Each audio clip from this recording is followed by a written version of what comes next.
لولا أن هدانا الله والصلاة والسلام على إمام القبلتين ونبي الحرمين وأفضل الثقلين وجد الحسن والحسين الذي سمي في السماء بأحمد وفي الأرض بأبي القاسم محمد.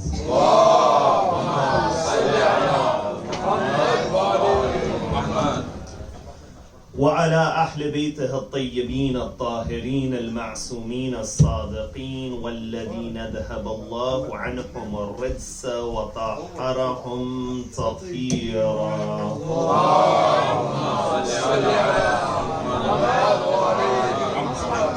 اللهم صل وسلم وزد وبارك على صاحب الدعوة النبوية والصولة الحيدرية والإسمة الفاطمية والحلم الحسنية والشجاعة الحسينية والعبادة السجادية والمآثر الباقرية والآثار الجعفرية والعلوم الكاذمية والحجج الردبية والجود الثقبية والنقاوة النقبية والحيبة العسكرية والغيبة الإلهية. اللهم عجل فرجه وسهل مخرجه. أما بعد، فقد قال الله في كتابه الكريم: بسم الله الرحمن الرحيم. ويقول الذين كفروا لست مرسلا قل كفى بالله شهيدا بيني وبينكم ومن عنده علم الكتاب. صدق الله العلي العظيم.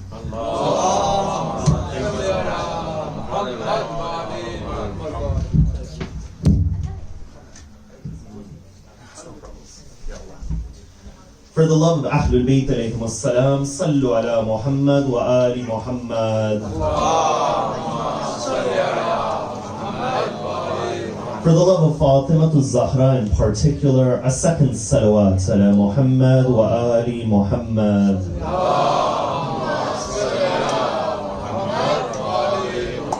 For the love of Amir al-Mu'mineen, Imam al-Muttaqeen, Sayyid al-Wasiyyin, Ali ibn Abi Talib, a louder salawat ala Muhammad.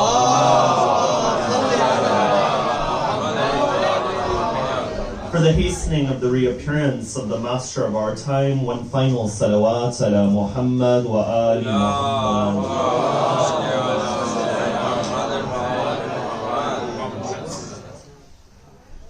It's truly a difficult task to speak about Amir al-Mu'mineen Ali ibn Abi Talib. But as one writer put forth in his introduction on the Imam, this is that individual that the tongues they begin to quiver when they begin to speak the fadail of Ali ibn Abi Talib. And the hands they begin to tremble when they try to write the virtues of this individual. This is that individual that when he describes himself in Nahjul Balagha, he says that I am that summit, that no bird can reach that summit, and from the top the torrents pour from that summit. In other words, after the Prophet Muhammad,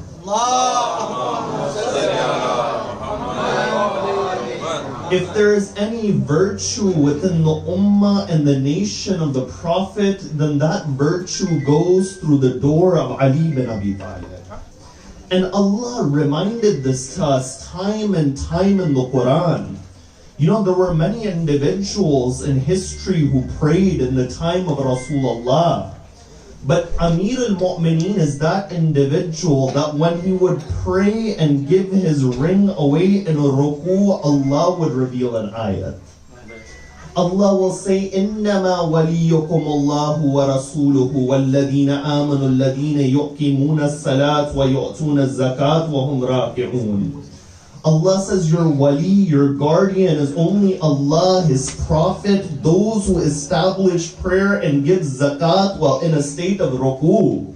You know, others, they tried to carry out this act. When one individual heard that for Amir al-Mu'mineen, when he gave away that ring to a beggar in the mosque, that this verse was revealed, It stated that that individual, he got a beggar. And he says to that beggar that, listen, I'm going to pray. And when I pray, I'm going to give you this ring. And you take that ring and you go away, and maybe a verse will be revealed about me. Now the narrations differ. Some narrations say he tried doing this for 3 days. Others say 7 days. Others say 40 days. But you find after the end of the duration, he goes up to Rasulullah and he says, "Oh Rasulullah, was a verse revealed about me in the way it was revealed about Ali bin Abi Talib?" Rasul says that no, that verse wasn't revealed. But there is another verse which has been revealed about you. And that verse is the one that says, "La sajjada wa la saddaka walakin kaddaba wa tawalla." That these are those individuals that neither do they do sujood and prostration, neither do they give away in the way of God. All they do is they seek to deceive, and they've turned away from Allah. So you find others, they tried to do that act, but when Amir al-Mu'mineen does that, Allah, He reveals an ayah. There were many individuals in Islamic history, they gave charity without a doubt. But Amir al-Mu'mineen, when he gives away 4 dirhams, one in the day, one in the night, one openly in front of people, one secretly, Allah, He says, الَّذِينَ يُنْفِقُونَ أَمْوَالَهُمْ بِاللَّيْلِ وَالنَّهَارِ سِرًّا وَعَلَانِيًا.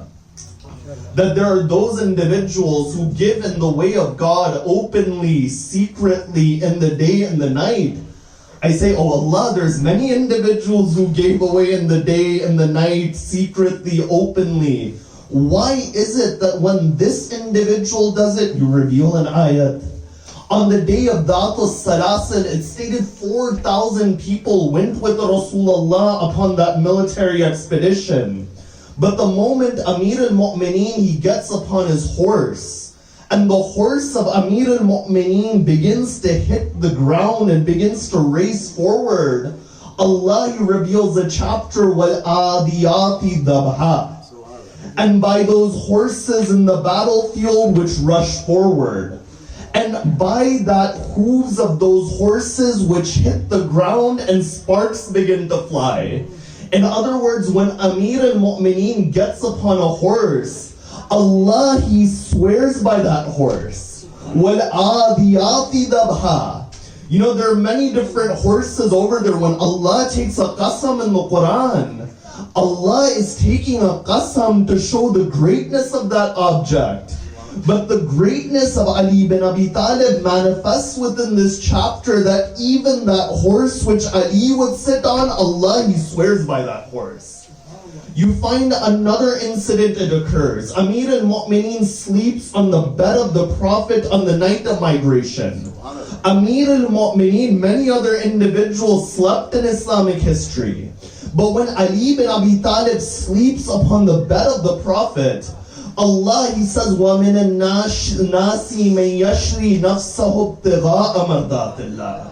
That from amongst the people are those who sell their souls seeking the pleasure of Allah.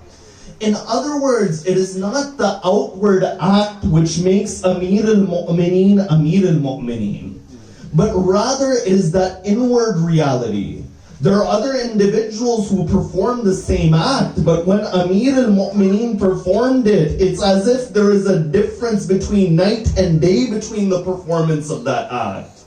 And when we look at all of the ayat of the Quran and the praise of Imam Ali bin Abi Talib, there is one verse of the Quran that, according to a famous narration, that when Amir al-Mu'mineen was asked that what is your greatest virtue, he replied with this ayah. You know, people like you and I who haven't done much in life, if you ask what's the greatest thing you did, we can answer pretty quickly, perhaps it was this or that. But for a man whom every moment of his life was filled with virtue, and somebody is asking that individual, what is your greatest fadail? What is your greatest fadila and grace and virtue which God has given? For him to reply with something shows that there must be a deep reality behind this.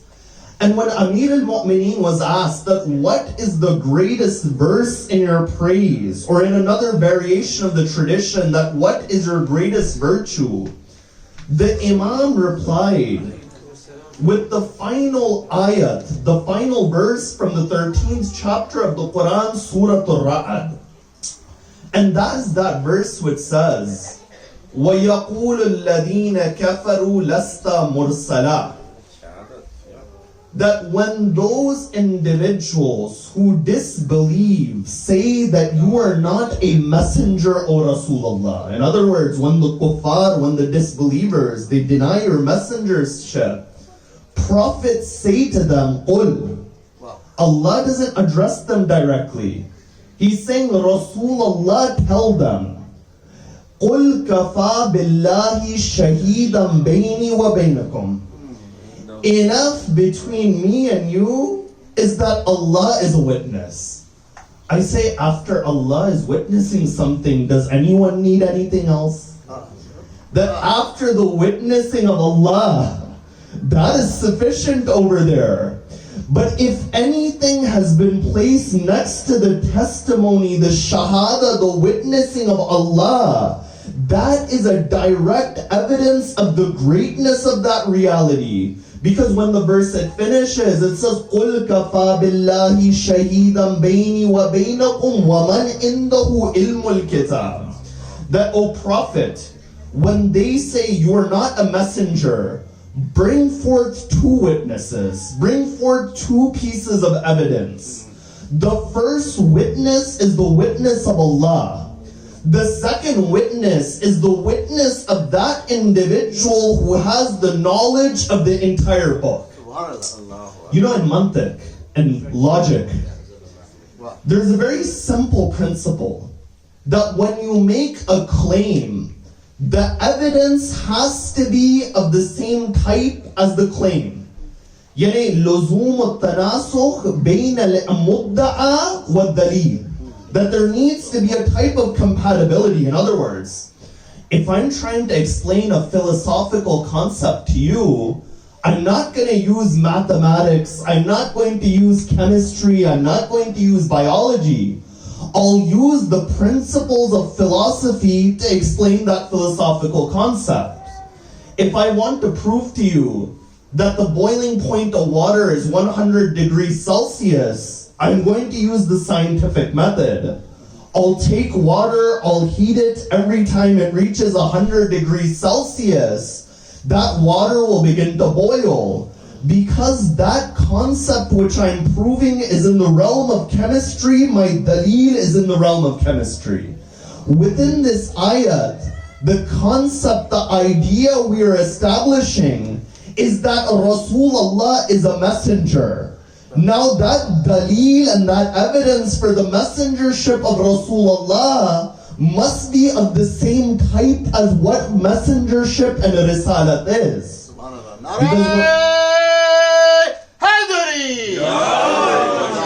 It's a simple rational principle. Each subject, you use the same type of evidence to prove what you are trying to seek.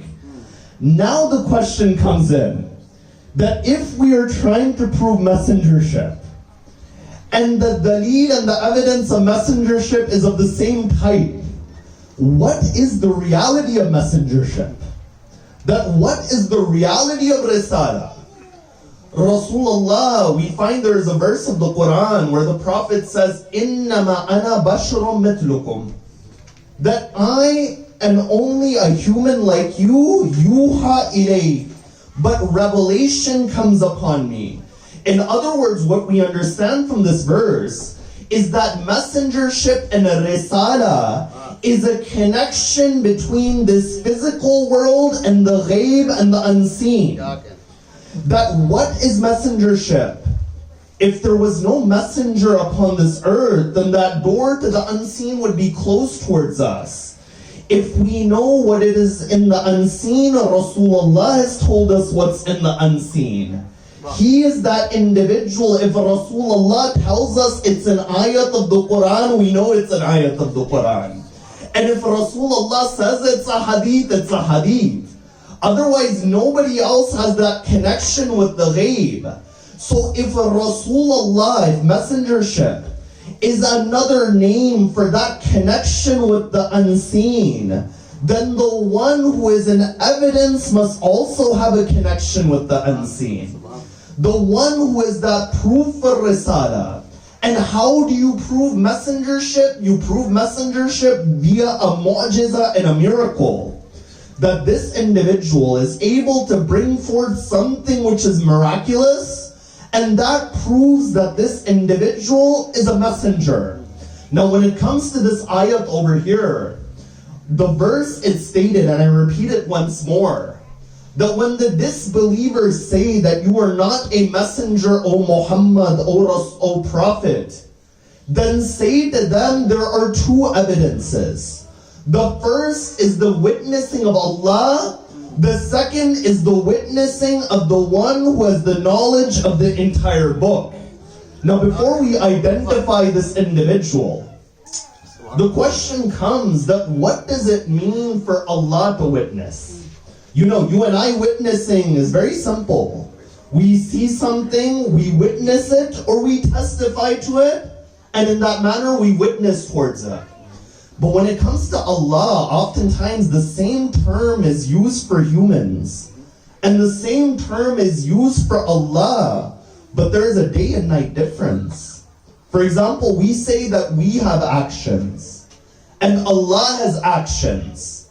But when we act, we notice that is there a benefit for us, and if that benefit is enough, then we move forward and we act.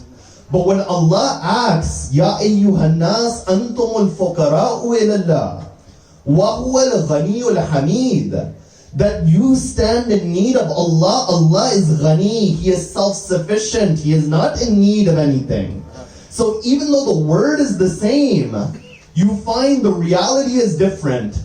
Now when it comes to the testimony of Allah, the testimony of Allah is not in the form of speech and words, but it is in the form of His action. That's why when you look at the tafasir on this verse, they said that when it came to Rasulullah, and this verse says that your first witness is Allah, this is in reference towards the Quran. And when your second witness is the witness of the one who has the knowledge of the entire book, then it is that individual who was placed on par with the Quran. You know, when Rasulullah on the day of Ghadir, he raises the hand of Amir al-Mu'mineen Ali bin Abi Talib salawatullahi wa salamuhu alayhi. According to a tradition found within Bihar al-Anwar from Imam al-Sadiq, it's stated that when Rasulullah, he said, Inni tarikun fikum muftaqalain, that I leave behind two weighty things, the Quran and my Ahlul Bayt. Imam al-Sadiq says that the fingers of Rasulullah were like this, not this. They said to Imam that, oh Imam, why are you giving this description? What is the difference between the fingers being like this when Rasulullah made the announcement and the fingers being like this? Imam al-Sadiq says that when you have these two fingers, one finger is bigger than the other. When Rasulullah on the day of Ghadir, when he raised the hand of Ali bin Abi Talib, and he said, I am leaving behind the Quran and my Ahlul Bayt, he used those two fingers which are completely parallel with each other. So you find that according to this verse, the first testimony to the Risala of Rasulullah is the Quran, which is the witness of Allah, and the second is the witnessing of the one who has the knowledge of the entire book. Now for something to be a mu'jiza and a miracle, the question comes, what makes it a miracle? You know, we would say that Jesus, Isa, would cure the blind and he would heal the leper, and that was something which is miraculous. But in today's world, doctors are able to cure the blind as well many times. And leprosy is a disease which we have completely eradicated almost in most parts of the world. So why is it that when Isa did it, it was a miracle? But when a doctor does it today, it's not a miracle. One reason that makes it a miracle is that when Nabi Isa did it, he brought a knowledge and an ilm which was before his time period. That this knowledge wasn't made available and he brought forth that knowledge. But the second reason is that he didn't use the normal means to carry it out, but rather he used those means which were given by Allah. So for something to be considered a testimony to prophethood, it must be a mu'jiza and a miracle, and it must bring forth ilm and knowledge which comes before its time period. You know, when you look at the ayat of the Quran, there are many ideas and concepts within the Quran which were not the prevailing thought and understanding of that time period. For example, there were many within that time period 1400 years ago that believed in the world being flat. But when you look at the Quranic ayat, the Quran says, Rabbul Mashriqaini wal Maghribain. That the Lord of the Easts in the plural and the Lord of the Wests in the plural. You can only have multiple Easts and multiple Wests if you're implying a spherical earth. If you believe in a flat earth, there's only one East, there's only one West. But if it's all in continuation based upon your reference point, you can have multiple over there. So you find that this is the form of a knowledge coming before its time period. Now that individual who has been given the knowledge of the book, that individual, in the way the Quran brings knowledge before its time period, that individual must bring forth ilm before its time period as well. MashaAllah. Subhanallah. You know, in Islamic history, many they discussed that what is meant by the one who has the knowledge of the entire book. When you look in other schools of thought, they said that this is referring to individuals like Salman and Tamim al-Dari, and individuals who were Christians and Jews that became Muslim, and because they had the knowledge of the Torah and the Bible, they are the ones who have the knowledge of the book, and they supported Rasulullah. I say this idea might be fine, but there's only one issue. This verse was revealed in Medina, this verse was revealed in Mecca, those individuals became Muslim in Medina. In other words, that man who is the one with the knowledge of the entire book, who is the witness for Rasulullah, who is a miracle in himself, who is that testimony to the Prophet, that individual must be such an individual. In Makkah he was with Rasulullah, in Medina he was with Rasulullah. So you find that period goes out the door.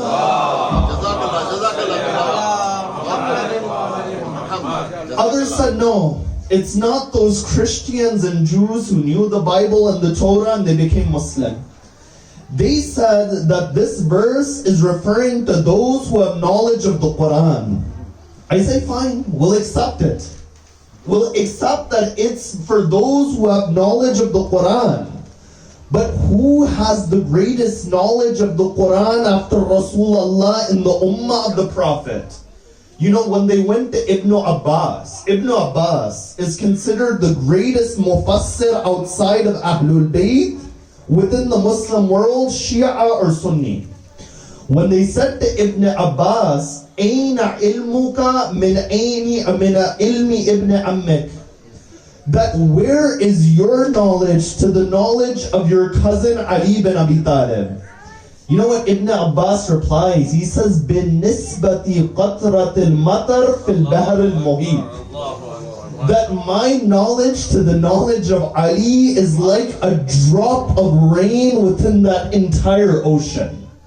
That is the reality of Amir al-Mu'mineen. This is my reality. So in other words, the only final conclusion that you can reach is that the one who has the knowledge of the entire book, according to the hadith, which are even found in Ad-Durr al-Mantur by As-Suyuti from Abu Sa'id al-Khudri and Jabir bin Abdullah al-Ansari, is none other than Amir al-Mu'mineen Ali ibn Abi Talib.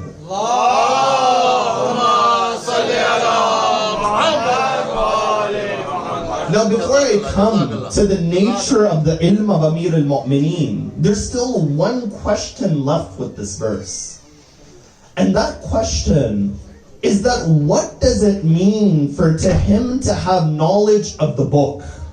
What book is this? What kitab is this? Is this simply the Quran? Is this the book of Sharia and law? And to understand this verse, we have to go towards the verse about Nabi Sulaiman and his successor Asif bin Barqiyah.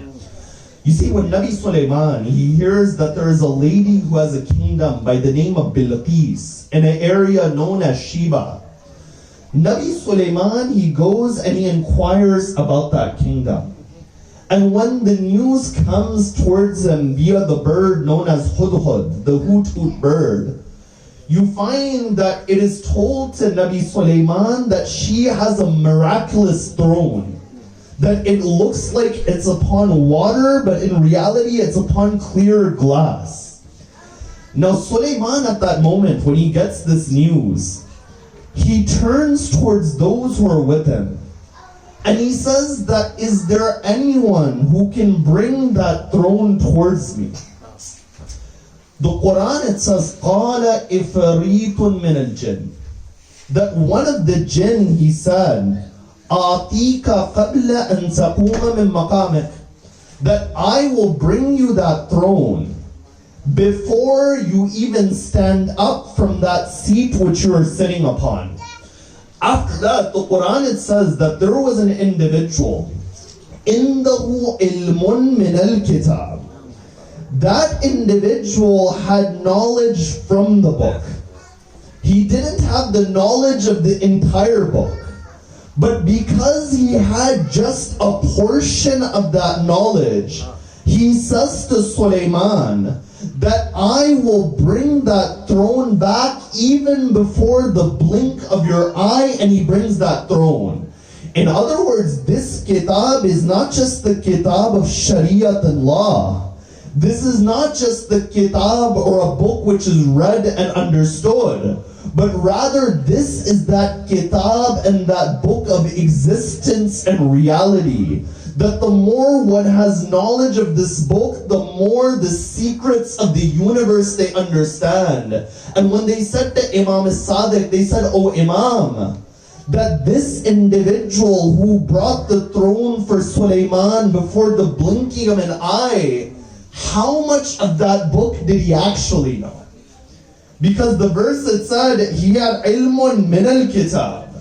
The Imam, he says that this book, which consists of the great name of Allah, the Ism A'dam of Allah, is divided into 73 portions.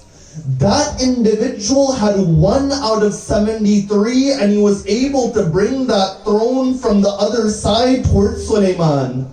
Then that individual asked, "Oh Imam, what about you Ahlul Bayt?" The Imam says that he had 1 out of 73, us Muhammad and Ali Muhammad have 72 out of 73. In other words, don't be surprised if on the day of Khaybar, you see Amir al-Mu'mineen lift a gate which 40 individuals couldn't lift. Because this is that power that stems from the ilm of Ali bin Abi Talib.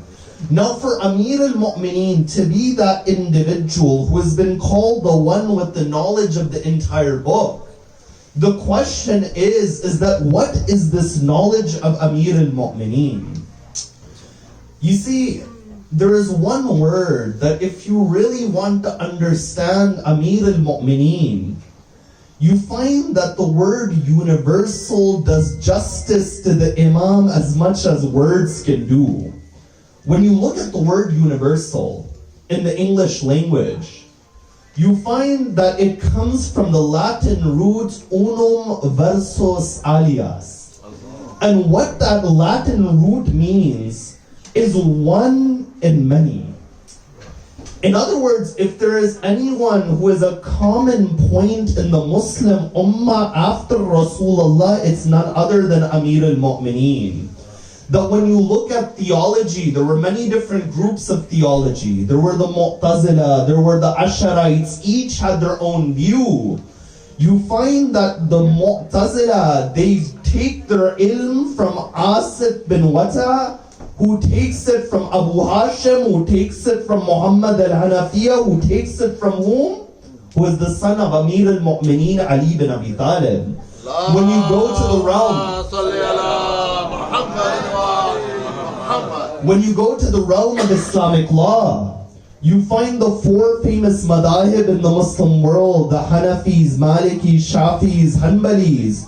You find Abu Hanifa is a student of Imam al-Sadiq. Imam al-Sadiq is the grandson of Amir al-Mu'mineen. You find that after that, Shafi'i is a student of Abu Hanifa. Hanbali is a student of Shafi'i. Malik traces his lineage towards Ibn Abbas, who is a student of Amir al-Mu'mineen. So theology goes to the door of Ali bin Abi Talib. You find that law goes to the door of Ali bin Abi Talib. When you look in the realm of spirituality, you find every single Sufi order, all of them, they go towards the door of Amir al-Mu'mineen Ali bin Abi Talib.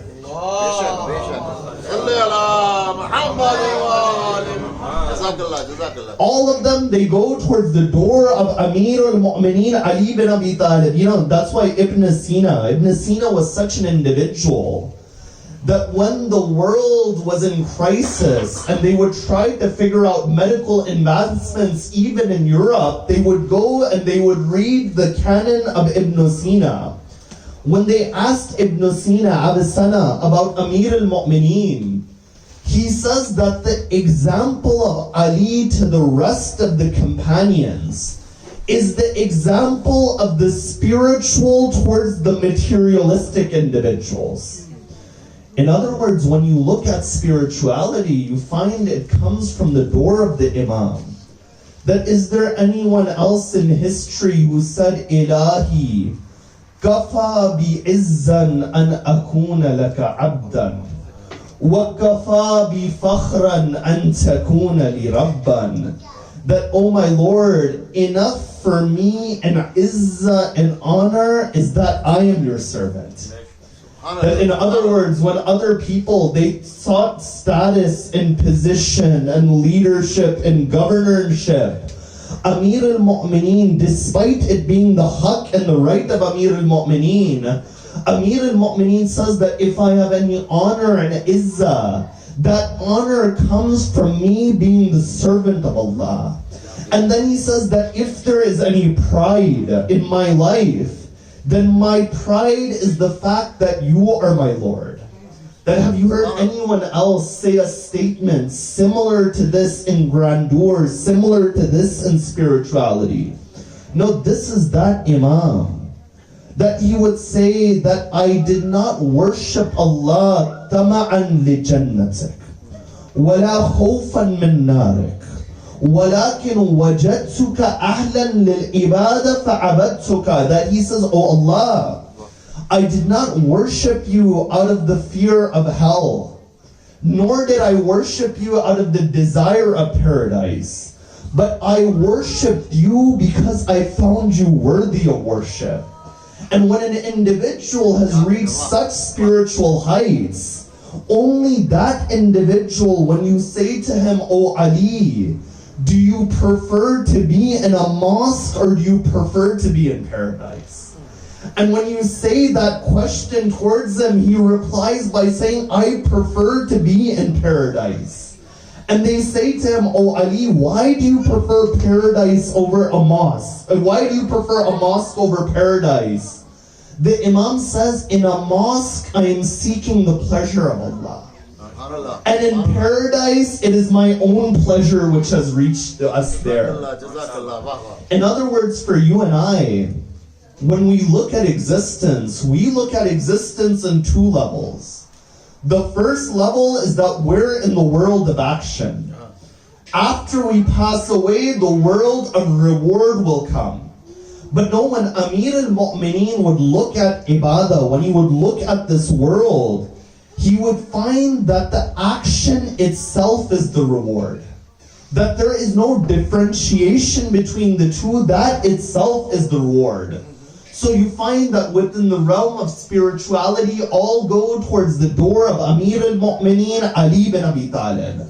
After that, when you come to the realm of governance, you find whom in this world was a leader like Amir al-Mu'mineen.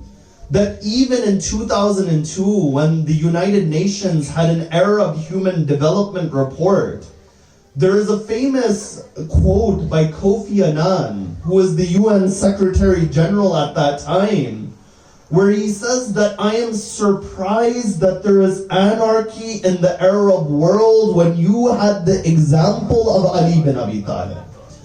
And he says that there was no example of human governance in terms of justice that was administered like the governance of Ali bin Abi Talib. You know, even when you go to the United Nations in Washington, D.C., there is a quote of Amir al-Mu'mineen which is plastered over there. And that is that famous quote that says, Innahum sinfan. That in other words, mankind is of two types. إِمَّا أَخٌ لَكَ فِي الدِّينِ أَوْ نَذِيرٌ لَكَ فِي الْخَلْقِ. That people are either your equals in humanity or they're your brothers in religion. That these are the only two options for individuals. You know, when we examine the governance of Amir al-Mu'mineen, Amir al-Mu'mineen had a state which is equivalent to 50 of today's states. That when you look at modern day Saudi Arabia, Yemen, Oman, Muscat, Lebanon, Jordan, Syria, North Africa, all of the various North African countries, Central Asia, Tajikistan, all of those different areas, if we look at it from a modern perspective, it is roughly 50 modern nation states, which was the size of the governance of Amir al-Mu'mineen Ali bin Abi Talib. Now, despite the income, despite the revenue of such a large landmass of this world, it's stated that one day Amir al-Mu'mineen is upon the mimbar. And as he's on the mimbar, a man sees that the Imam is moving his shoulder, is moving his cloth like this upon his arm. So his son says to the man, that why is Ali doing that? He replies by saying, Ali only has 2 pairs of clothing. When he washes one pair, when he washes them, one of them, and he puts on the other, he doesn't have enough time for it to even dry upon his body. You know, another incident says that a Jewish individual goes towards Kufa. And when that Jewish individual, he goes towards Kufa, he had a complaint. He says that, is there anyone in the government I can see? They say you can go and see Ali himself. He's shocked at that moment. That imagine, you know, you go towards a place and you say, I want to see the president. They'll say that, who are you? That individual is shocked. He says, I can go and see the Khalifa himself? He says that when I went over there, I saw that Ali bin Abi Talib was laying upon the ground under the shade of a tree. And when I saw him at that moment, there was no guards, there was no one around him. And I said to him that, oh Ali, it is only because of your adala and your justice that you can lay so comfortably. In other words, if it was any other leader, can he sit upon the ground without any secret service, without any protection, with no worries within that manner? No, this is that individual. When the Imam was in governance, you find that Muhammad ibn al-Hanafiya was within the land of Egypt. And within the land of Egypt at that time, Amr ibn al-As, he begins to put pressure on Muhammad al-Hanafiya. So Amir al-Mu'mineen, he sends Muhammad al-Hanafiya back, and in his place, he is sending Malik al-Ashtar. Of course, Muhammad al-Hanafiya is killed before returning, and Malik al-Ashtar is killed upon the way there. When Amir al-Mu'mineen sends Malik, he sends Malik with a letter. And when you look at this letter, you begin to see the reality and the knowledge of the Imam in governance. For example, the Imam says to Malik, that, "O Malik, when your subjects, when those who are under you make mistakes, forgive them in the way you would want Allah to forgive you." In other words, oftentimes when you and I, we make mistakes, we expect for us to be forgiven very quickly. But when somebody comes to our doorstep, we turn that individual away. The Imam is saying, "O Malik, forgive them in the way you would want Allah to forgive you." You know, when an individual passes away, and you go around the body of that individual, it is recommended that as you're going around the body, you say, "Allahumma inna la na'lamu minhu illa khair," or minha if it's a female. That we say, "Oh Allah, I know nothing from this person except for good." You know, they asked Sayyid al-Khui, that what if you knew the person? What if you knew that he was a sinner? You saw with your eyes that he would make mistakes. Isn't this testimony technically a lie? Sayyid al-Khui replied by saying, that khair and that goodness which you say in this line is not the deeds of that individual, but rather that khair and that goodness is a testimony to the wilayah of Ali bin Abi Talib.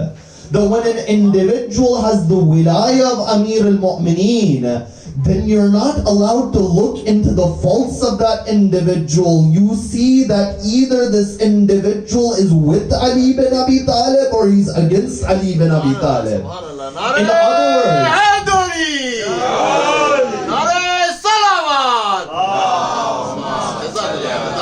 In other words, you say, "Inni silmun liman salamakum wa harbun liman harabakum," that I am at peace with those whom you are at peace with, and I am at war with those whom you are at war with.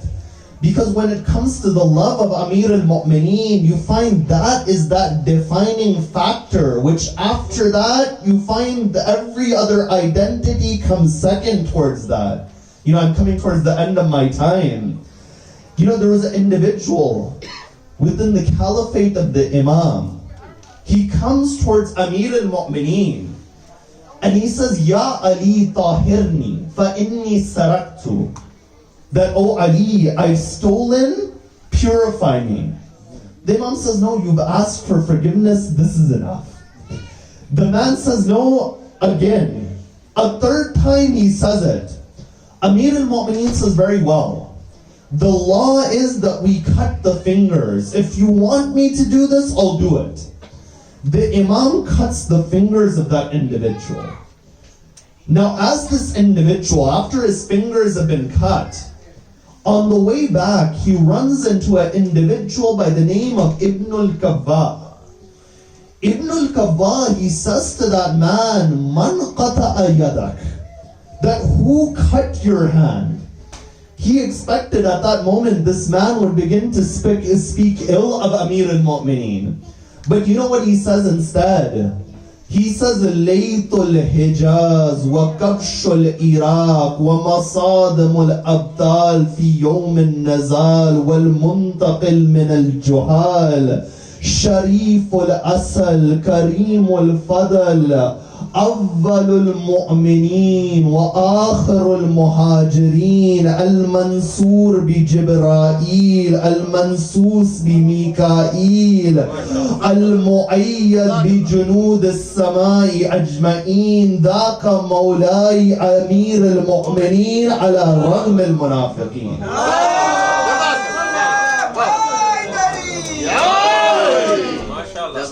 The lion of Hijaz, the battering ram of Iraq, the one who would eradicate falsehood, the one who would take revenge from the ignorant, the first of the believers, the last of the migrants, the one who was supported by Jibreel and Mikael and all of those angels. My master Ali is the one who cut my hand. After that, Amir al-Mu'mineen, he hears of this incident. He says, "Oh man, bring me your hand," and you find he places his hand over the hand of that individual and the fingers of that man, and you find the hand, it returns back towards its original position. And at that moment, Amir al-Mu'mineen, he says that a hypocrite will never come to love Amir al-Mu'mineen. And a believer will never come to hate me even if I cut their body in towards pieces. Because this is that individual who reflects virtue and fadila. And to hate Ali bin Abi Talib is to hate fadila and virtue itself. And one cannot be a believer without having virtue within their life.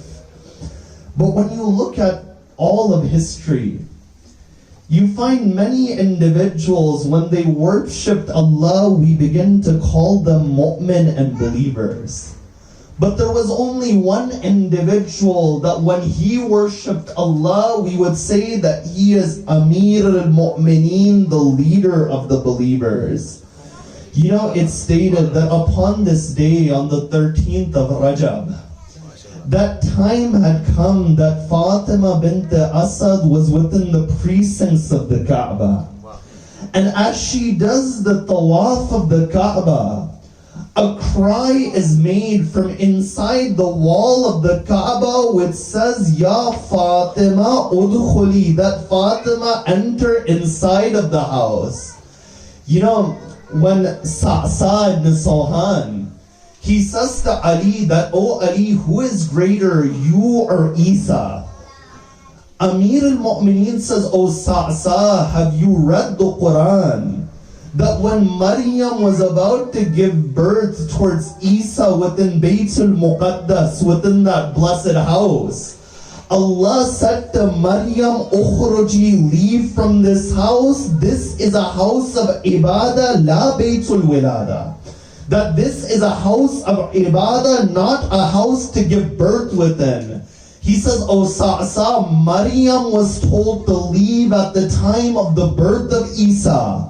But when my mother Fatima bint Asad was in the precincts of the Kaaba, Allah didn't tell her to leave. Rather, He says, enter inside of the Kaaba."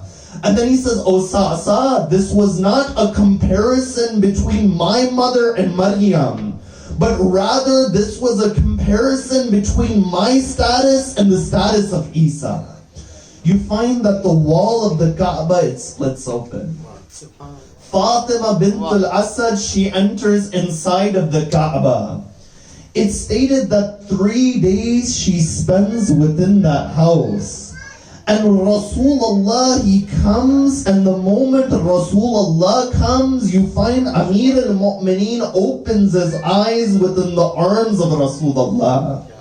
You know the hadith that we have found in Al-Kafi and other sources, they mention that upon their birth, what verses each of the Imams would recite. For example, one hadith says that when Imam al-Zaman, Ajjalallahu ta'ala when Imam al-Zaman was born, he recited the verse, وَبَقِيَةُ اللَّهِ خَيْرٌ لَكُمْ إِن كُنْتُمْ مُؤْمِنِينَ. That the remnant of Allah, Baqiyatullah, is what is better for you if you are believers. But when Amir al-Mu'mineen, he was born, he is placed in the arms of Rasulullah. Amir al-Mu'mineen recites قَدْ أَفْلَحُ الْمُؤْمِنُونَ. That successful are the believers. You know, the ulama, they discuss that why is this ayat from Surah Al-Mu'minun is what Amir al-Mu'mineen recited. And many of them said, if you want to understand why this verse was recited, then understand that the reciter is Amir al-Mu'mineen. No, this is that individual that when he is born, his first words are قَدْ أَفْلَحَ الْمُؤْمِنُونَ. And when he's struck within the mosque on the 19th of Ramadan, he says, فُزْتُ وَرَبِّ الْكَعْبَةِ. That he says that I have become successful by the Lord of the Kaaba. In other words, his life is spent between success and success, between the Kaaba and the Masjid, between Fadila and Fadila. And you find this is that reality of Amir al-Mu'mineen Ali bin Abi Talib. You know, to finish upon this lecture, there is one famous line of poetry that when you go in towards the haram of Amir al-Mu'mineen, it is inscribed upon the grave of Ali bin Abi Talib.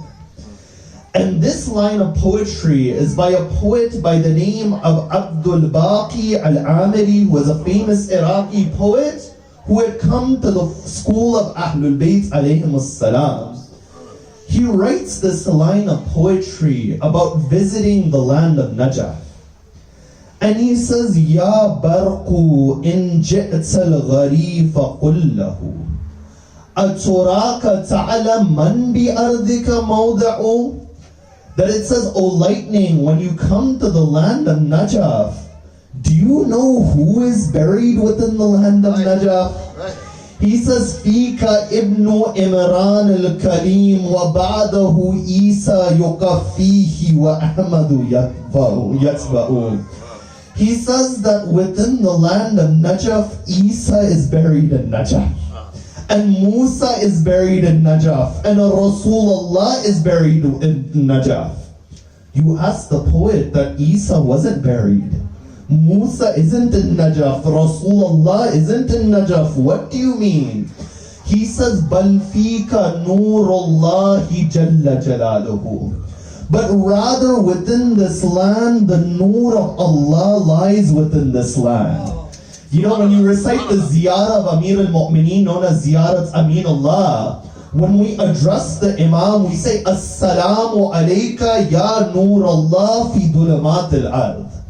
That, O Amir al-Mu'mineen, you are the light of Allah on the darkness of this earth. In other words, whatever hardship, trials, sorrows, spiritual loneliness that an individual may feel, that light to take you out of it is the love and the wilayah of Ali bin Abi Talib. So the poet, he says, Bal fika nurullahi jalla jalaluhu. And then after that, he concludes the line by saying, Fika ibnu Ammil Mustafa, that within you is the cousin of the Prophet. Bal fika Aliyun al-Murtada, within you is Amir al-Mu'mineen, the one who is chosen by Allah. And with that said, I raise our hands and we say, Alhamdulillah alladhi ja'alana min al-mutamassikeen biwilayati Sayyidi wa Mawlai Ali bin Abi Talib. That, oh Allah, we thank you for placing us upon the love and the wilayah of Amir al-Mu'mineen Ali bin Abi Talib. We pray that you strengthen the light of his love within our heart, that you strengthen our tawfiq to follow within the footsteps of Amir al-Mu'mineen, that you grant us the opportunity of the ziyarah of the land of Najaf and the land of Ali bin Abi Talib, and that you grant us the intercession of Amir al-Mu'mineen on the Day of Judgment. And within this world, we are allowed to see the return of the son of Ali bin Abi Talib. ربنا تقبل منا إنك أنت السميع العليم.